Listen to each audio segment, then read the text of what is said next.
I've been working on Chopin's Etude Opus 25 number 5, and the section I'm currently working on is where the theme reoccurs, that's in bar number 98.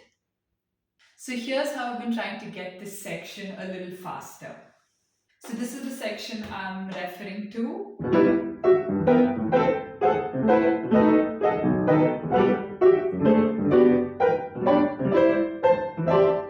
and so on. So that's bar 98 onwards.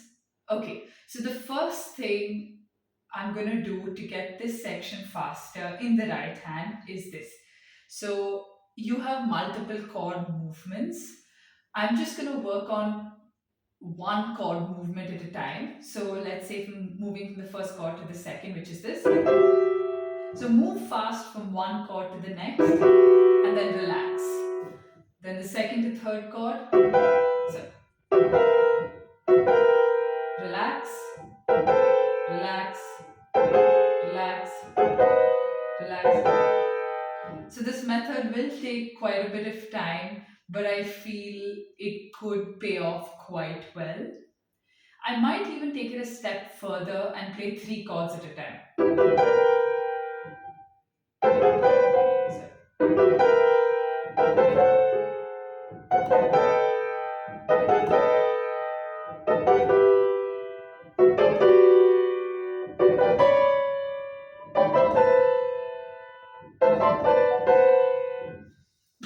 So that's something I'd work on. That's exercise number 1 for the right hand. The second exercise is similar to the first, where certain chord shapes or other movements from one chord to the next will be fast and some will be slow. So basically, I'll play a larger section, but I'll vary the rhythm from what the original has it as.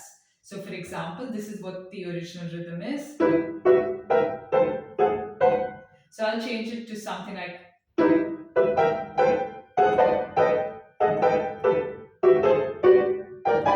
So this enables some chord movements to be played faster.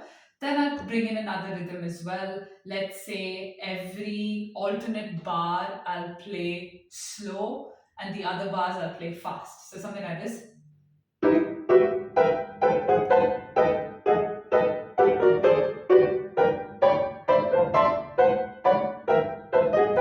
Okay, I played a lot of wrong notes there, but I would sort of work a little more on those bars that I'm getting wrong. In fact, I think I would play the entire exercise a little slower and then build up to this tempo.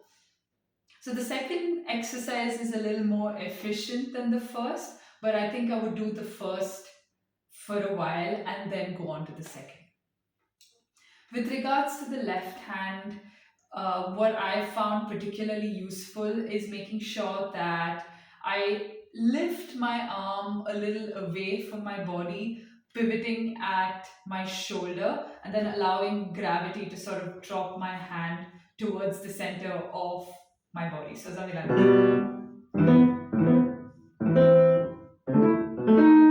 something like that, just to move through these chords without creating a little tension at the wrist.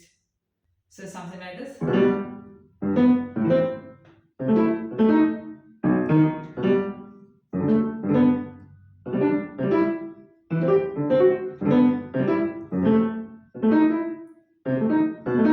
Okay, there are certain sections where the rolled chords come on every beat. So that's from bar 103, the end of bar 103 to the beginning of 105. There are these roll chords on every crotchet beat. That could be a little bit of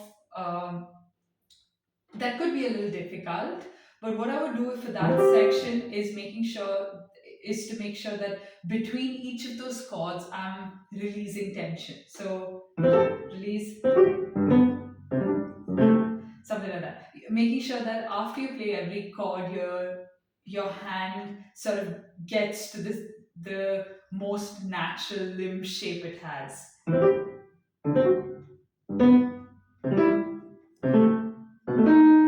Yeah, it is a little sloppy because I've not striking all my notes, but right now I'm focusing on the movement. And then I'd also try it at different volumes. So try it, soft a few times, try it louder a few times. Whatever works for you best ultimately is what you can incorporate.